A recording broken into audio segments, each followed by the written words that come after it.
company, and by 1904, he was putting up commercial stations on both sides of the Atlantic, and he was offering services to shipping. Well, if you're on a ship, you want to get through, makes a big, big difference. Can be safety, as it was demonstrated in 1912. You're familiar with the Titanic. And people don't realize that radio guys that were on the Titanic didn't work for the White Star Lines. They worked for the Marconi Company. And they were providing a service for that. Well, afterwards, and they'd saved a lot of people because the Carpathia was like 50 miles away, and were able to come rescue an awful lot of people.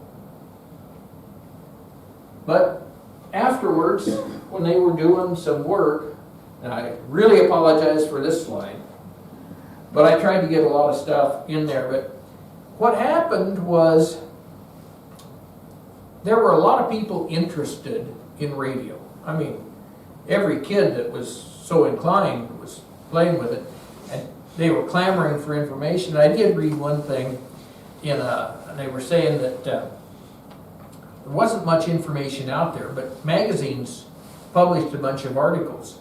And in a book on radio history from 1936, 200 meters and down, I recommend it highly if you're into that. It said that there were, literally hundreds of magazine articles written. Some of them had instructions on how to build it. Others were talking about the stuff. Others said, this is how you can build something. And I don't know which magazines had it, but they mentioned some of the magazines that published articles. People were really interested. Ladies' Home Journal published articles about radio. Cosmopolitan, apparently they've changed a little over the years, had articles about radio. But there were a lot of people playing, literally by the thousands, they estimate. And those spark transmissions I mentioned, we call it static today. Lightning strike, you hear static on your AM radio. Well, that's what they were using to communicate. Very broadband, you couldn't tune when when a lightning strike hits, it doesn't matter which radio stations you're on, you hear it all. So they were terribly broadband. And some of these amateurs had a little cash, so they had some pretty nice stations. Turned out some of the stations these amateurs had were better than what the Navy was using. And so in the aftermath of the Titanic, the Navy was sitting here saying, we can't get on the air. They'd say, hey, I've got traffic to send, and somebody else would be walking all over the top of them. They couldn't hear. So the Navy tried a little change and said, we want to regulate radio. Well, they didn't want to regulate it, they wanted to own it, kick everybody off. Well, politics, battles, and the Navy didn't win. They didn't get control. It stayed with the Commerce Department. And as a compromise, they did one thing, and that was to require licensing. So before this time, anybody could play. Then they required a license, and they also said, put them on that 200 meters and shorter. They're useless. If we can't just declare them out of existence, put them where they aren't going to do any harm. Get them out there. And they're totally useless areas because they were using longer waves, and they thought the longer range needed longer waves. Well, with enough power you can do a lot, but that's what they had. But they couldn't get a lot of range, and eventually hams on these shorter wavelengths discovered things work better. They could get more range. During World War I, they shut down all radio. The Navy still wasn't done. They were very slow to allow it. With war powers, they could declare all radio shut down. Matter of fact, they required them to take their antennas down and disassemble their equipment and put seals on it. Couldn't even break the seal. So they banned all transmitting or receiving. So they really were wanting to control it. But again, politics came in, and an act of Congress said, you will let these guys get back on the air. By this time, though, we're into the 20s, and somebody had invented tubes. The Fleming valve, the Armstrong tube, triodes, and with these tubes, you could get a much better, more sensitive receiver, and you could have transmitters that were narrower in banding, so you didn't have as much interference. And you could say the modern era started about then. And as I mentioned here, the very first broadcast station, which became KDKA in Pittsburgh, I believe, went on the air in 1920. So the first broadcast station. And they broadcast election news, they broadcast music, you know, and a lot of other stuff since. But that was the beginning. I mentioned the ARRL, the American Radio Relay League. And it was formed to solve a problem, and that was those long waves that they had. This was 1914. They couldn't get more than, 100 miles, 200 miles. Maybe if you had a really powerful one, you could go up several hundred. But they said, if we want to talk, send a message, across the country, we need a relay. And so they set up, and they came up with a way that exists. Basically, they had a radiogram. You'd write it out, take that, and send it to the next guy. He'd write it down, then he'd turn around and send it to the next one. And with enough organization and enough really high quality stations, they were able to get a signal across country in about 2 hours. Now that's assuming everybody's awake and paying attention, but they did have some. And there were a couple of instances later where they had more practice and better equipment and probably different frequencies they were able to use. They got it down to a few minutes. I saw one, they had a signal from coast to coast and back in 6 minutes. Very short message, you got a pound to get that signal through. But they did have it, and the ARRL was one of several organizations formed around that time, but they're still around, still active, and I looked it up. They got 145,000 members, and they don't do a lot in the message handling, although they do some, and they're trying to get a little bit more active again because it's kind of gone by the wayside. But they do a lot of that, and then they do a lot of lobbying in Washington to protect the bands, because the bands, the frequencies, are very much in demand. Cellular, 5G, 6G, all that stuff, these guys want a lot of bandwidth, and they don't care who's in the way. You may have noticed that a lot of the TV channels have gotten compressed. First thing they did some years back was they took all the upper channels. The UHF dial used to go, 92 or so. The top section, they said, we don't need that for TV. They gave it to cellular when cellular came in. Some other frequencies they sold off for 4G and 5G. And these cellular companies are paying billions for these frequencies. That's probably why your cell phone bill's high. But it's the way the world is working right now. And they want those frequencies, and they want them all over the place for various purposes. So, a bunch of other terms that I've had. I mentioned electromagnetic.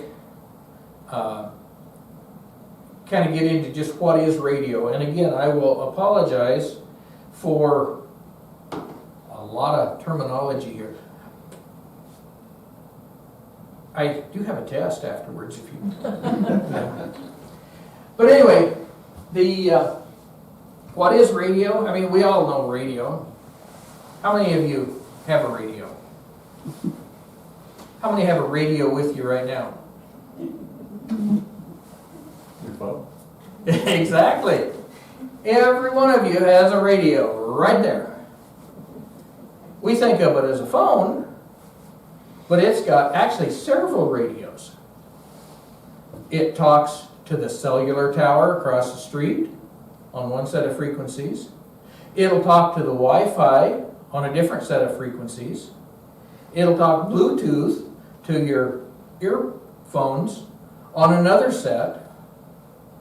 It's got multiple in there. There's probably a reason why it costs a little money. They got a lot of stuff in there. It's amazing. The amount of power you've got in here you couldn't have bought when we were kids for any amount of money. It just wasn't possible. But these electromagnetic waves, and this is something I had not thought too much about. I've worked with Fred on a few things here, but there's an electromagnetic component and there's the magnetic component. So you don't need to care about that. But it's there. And I've kind of gotten into a little bit of that, and I find it fascinating. You know, you never quit learning. And I've learned a lot in the last couple of years on a variety of factors. But just to mention here too, light, X-rays, gamma rays, those are all electromagnetic waves as well. They just happen to be on a completely different frequency. Wavelength and frequency refer to the same thing except opposites. A long wavelength is very low frequency. Think a note on the piano. When you hit a low note, it's low frequency, but the wavelength is slow compared to the high notes, where you get a lot of them going and the wavelength is very short. Throw a rock in the pond, you can visualize waves. So the wavelength and frequency, we often use them interchangeably with the understanding that, you know, they're just the opposites, but they tie in together. Your AM radio, the wavelength is down around, as they say, 3 football fields. That's a long wavelength. But it's 540,000 cycles per second, up to about 1,600 kilocycles, 1,600,000 cycles per second, or 1.6 million. You get up to FM radio, we say, well, that's 88 to 108 million cycles per second. You go into microwaves, the wavelengths have gotten down shorter to just a few centimeters, a few inches, and you're up in the billion cycles per second. When it goes beyond that, I can't visualize it. It's just there. I can look at the numbers, but I got to double check, because they're just, if you can't visualize it, how can you think about it? But they are there. The part that we're interested in is the radio spectrum. And again, we have this AM broadcast is down here. Your FM broadcast right there in the center. And then you get up into the microwaves. If you had an old 10-foot TV dish back in the day, that's where that little C is, right there above the word microwaves. That was C-band. But they are really short waves. And for my purposes, I don't mess with that too much. The Wi-Fi that you've got in your phone or your computer is about 2 gigahertz. And you can see right there where the line, there's kind of a red line in the center right. That's where between 1 and 2 gigahertz, that general area. And that's where your GPS comes in. You got a GPS receiver in that phone too. So there's a lot of that. Make sense? So, ham radio. What is ham radio? Well, first off, it's licensed. That's a copy of my very first license in 1994. I didn't get it very early. I was in my 40s at the time. And I said, you know, I've put this off long enough. My job changed a little, and I says, I need to do something for me. And so I got my license. Took the test. Right now, there are 3 classes of licenses. Technician class, you take a 50-question test. All the questions are out on the internet. They decide, here's the questions we're going to ask. If you went back to when we were kids, you had to go to Kansas City to the FCC office, and they didn't tell you anything about it. It was apparently a lot of pressure.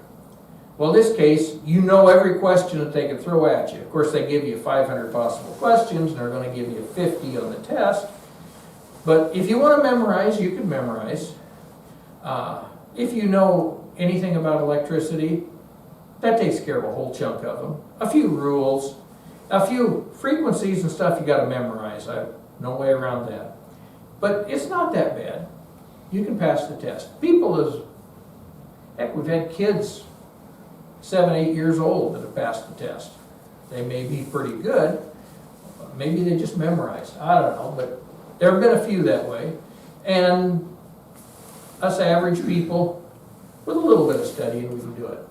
But technician class, general, is another test. Gets into a little more depth.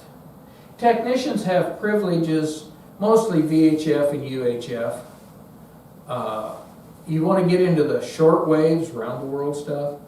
You want at least a general, and then extra. There's no Morse code test anymore.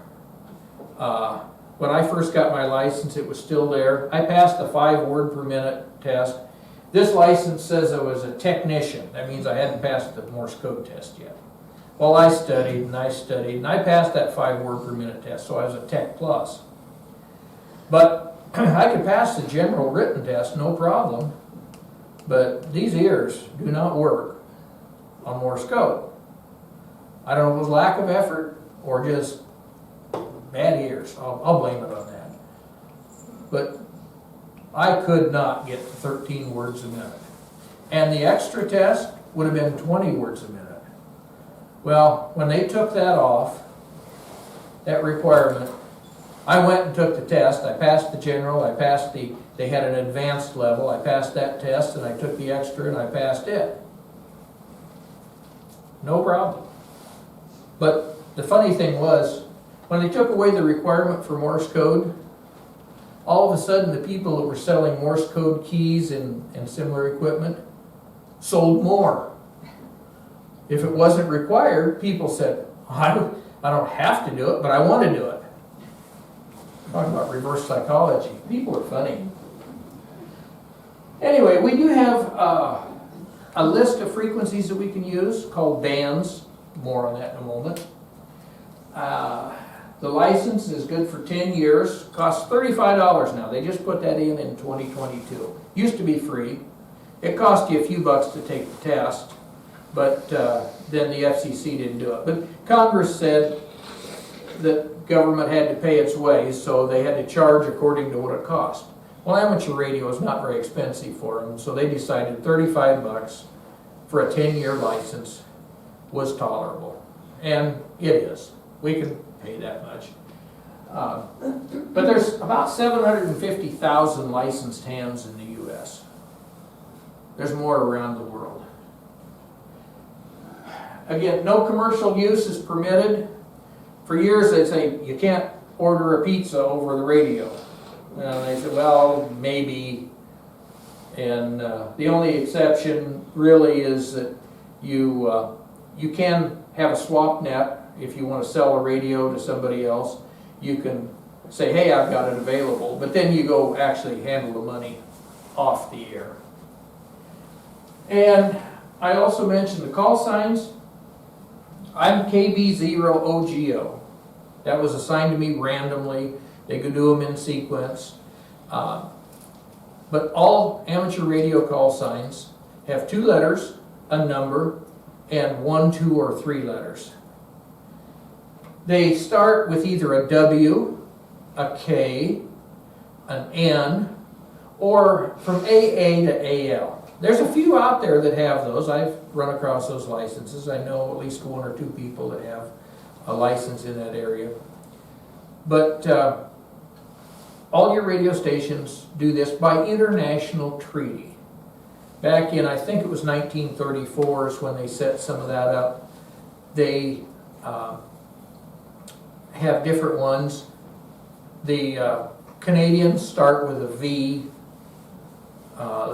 select. If you're in Great Britain, I think it's M or G. I don't know how they picked some of these, but you know, that was international diplomacy doing that. The number that they have is based on where you live. We live in that area there with 0, all those yellow states. So if you're assigned one, it's got a 0 in it. Used to be that if you moved, you had to change. Then they eliminated that. So I've got friends that have a 5 instead of a 0, and they're here. Changing the call sign. It's like the numbers on your telephone. You know, if you move from one area code to another, you can keep your same cell phone number. But that's what we've got. The bands, and I know you can't read that, but we have different ones. This is just a chart.